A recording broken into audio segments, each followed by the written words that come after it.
Sandra. On garde les images de Pierre Collet qui est avec vous en direct à l'antenne. Jean-Claude Dacier, effectivement, un face-à-face désormais classique entre les forces de l'ordre, les manifestants qui font des provoques, qui font des tirs de pétards, etc. C'est pas vrai.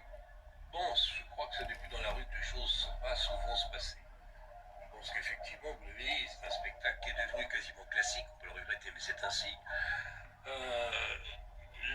Les syndicats, et pas seulement la CGT, ont fait la démonstration qu'ils sont capables d'entretenir une grève, alors plus ou moins suivie, selon les rames, selon les régions, longue, et ça s'annonce, ça continue demain, donc c'est pas terminé. Et je pense que ça peut durer. Donc le problème maintenant est un problème politique.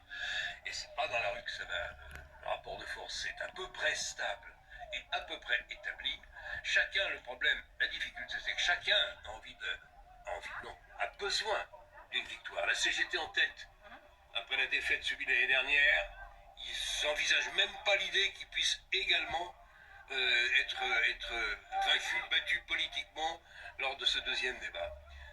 Le président de la République, je trouve, s'est placé lui-même dans une situation compliquée pour avoir refusé, j'insiste et tant pis, sur le fait de ne pas avoir voulu au début au moins dire quels étaient les enjeux, quels étaient les objectifs et comment les choses allaient se passer. Il se retrouve aujourd'hui dans une situation où il a un Premier ministre en difficulté, il n'ose pas parler, il y a des possibilités d'arranger les choses comment ? Dialoguant sur la pénibilité, en essayant d'arranger, il faut le faire, un certain nombre de métiers plus pénibles que d'autres, mais on sait bien que le point de blocage considérable, c'est le financement de la réforme. Comment on fait si on refuse de travailler plus longtemps, ce que tous les pays européens ont décidé de faire? Si on refuse de travailler plus longtemps, qui paye? On diminue les pensions, on augmente les pensions, on diminue les cotisations. Personne ne le sait. C'est un problème, Laurence, maintenant. C'est un problème, mais là, on a le sentiment que c'est pas le sujet du jour dans la rue. Enfin, j'ai pas l'impression que le financement du système de retraite est au cœur des préoccupations, des images, des gens qui sont devant les lignes de policiers. Charlotte Dornelas, moi, je trouve ça navrant, encore une fois. En fait, le spectacle est navrant, mais en fait, il n'est pas... effectivement, comment est-ce qu'on en est arrivé à une situation, finalement, où les manifestations se répètent, et en plus, à chaque fois, on a effectivement les Black Blocs, on sait pas, on les attend, ils viennent pas la semaine où on veut, mais celle d'après, et puis ainsi de suite. Et du coup, le débat dans la semaine qui suit devient est-ce que les policiers agissent bien ou mal, ou trop, ou pas assez? Est-ce que les manifestants ont raison ou pas? Est-ce qu'ils ont raison de venir alors qu'il y aura des Black Blocs, etc. Mais il y a quand même une chose qu'il faudrait dire, c'est que les Black Blocs, si on n'arrive pas dans les manifestations à y voir, c'est aussi qu'ils ont bénéficié, et là ça date d'avant Emmanuel Macron, mais il a largement continué à exercer une bienveillance à leur égard qui est absolument surréaliste. Enfin, ça fait des années que ces groupuscules d'extrême gauche qui grandissent en violence et qui se radicalisent à la fois sur le discours et sur leurs actions bénéficient d'une bienveillance hallucinante.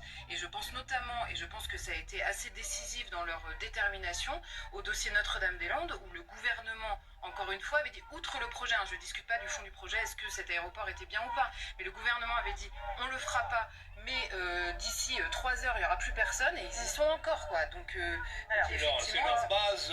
Ça a été leur victoire totale. C'est une lourde erreur du gouvernement.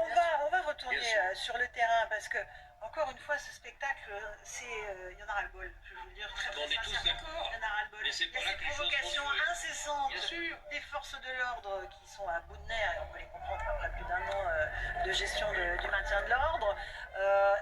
Et encore une fois, Sandra Buisson, on a ces manifestants qui les haranguent, qui les harcèlent et qui tentent, encore une fois, de provoquer le chaos.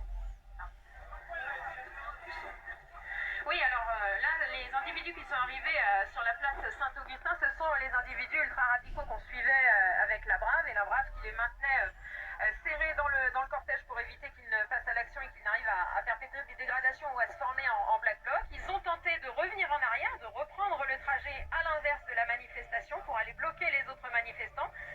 C'est pour ça que les effectifs de police sont revenus pour les bloquer et les refouler sur la place Saint-Augustin. Il y a eu les sommations d'usage, il y a eu ce bond offensif parce que malgré les sommations, eh bien, les individus ne se sont pas dispersés et